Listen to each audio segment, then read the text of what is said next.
We're joined now by Frank Luntz. He's a pollster and a communication strategist. I also think we should note about this plane, Frank, that his plan is to use it through his term and then take the plane and put it in the Trump presidential library. Not to fly around on it, but obviously that would be quite a thing to see there.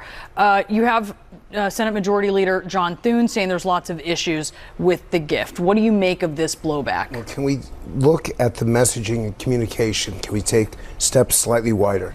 I want to point out your tax segment just before this. The public desperately wants to pay less.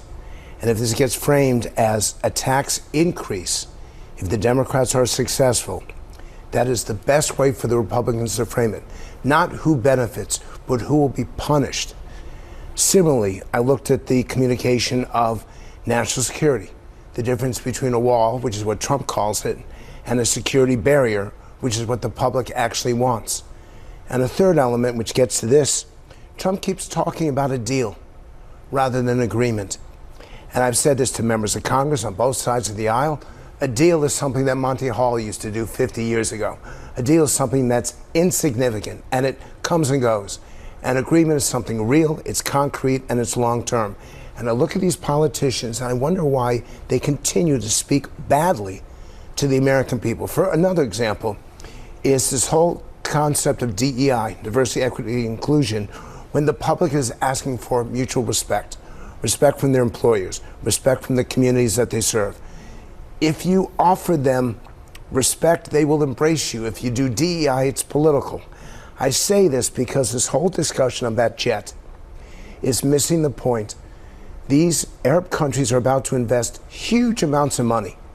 And as big as Saudi Arabia's investment, which is $600 billion, or this jet from the Qataris, the biggest investment of all, which was offered several weeks ago, comes from the UAE.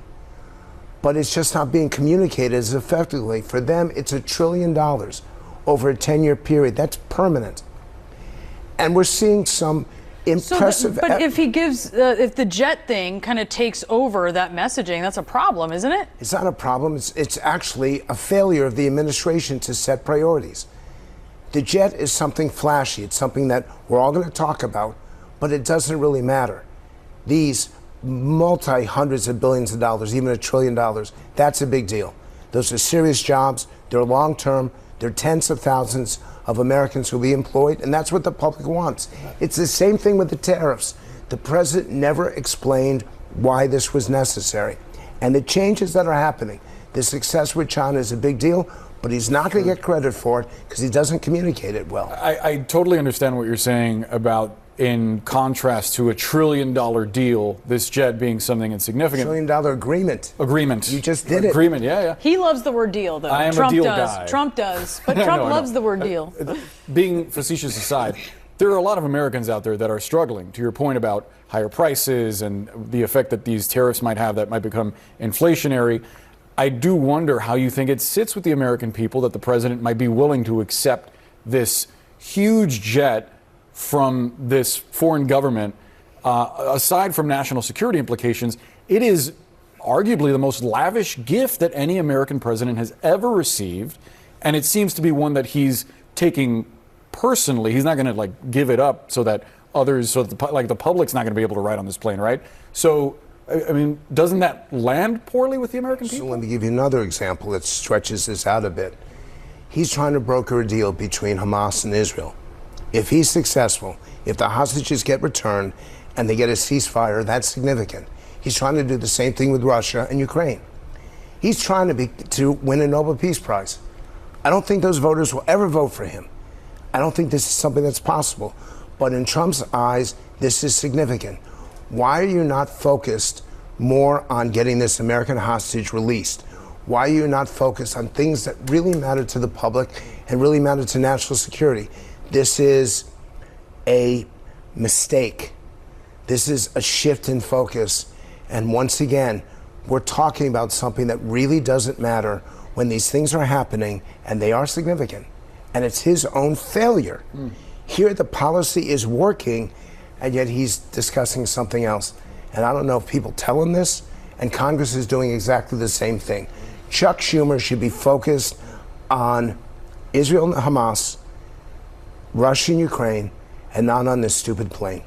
Even after the China agreement. Which is You got it. To bringing it down to 30%, right? The Yale Budget Lab says that Trump's tariffs could still cost middle-class households $2,200 a year.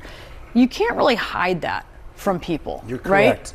But if it shows that China is now treating American products, American services, and most importantly, the American workforce fairly, on an even playing field, that's a big deal. If Trump is able to get and force American products onto the Chinese soil and break these barriers that the Chinese have produced, he'll get credit for that. And that's exactly the point for that administration. Obviously, the Democrats don't want him to get credit, and they want to debate this. This is a significant success for the Trump administration, and he's missing the narrative. He's missing the story. Well, we'll have to see if he does get those jobs. We were told to wrap by our producers, but I have one more question for Frank, if you'll let me.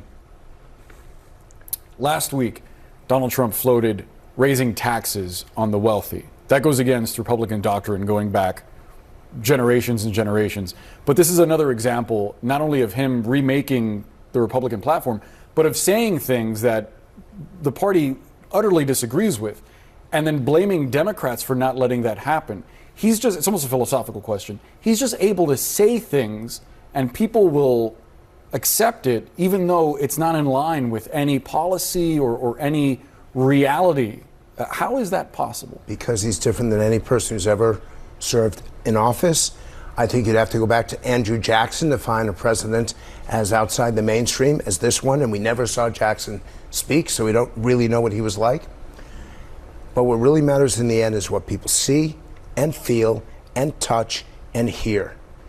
If he succeeds with China, if he succeeds, that'll be a tremendous success. But is he going to go get carried away with something else that doesn't matter? With this tax thing, it's not about raising taxes. Yes, it'll help him to say, I'm going to raise taxes on the rich, because the public agrees with that.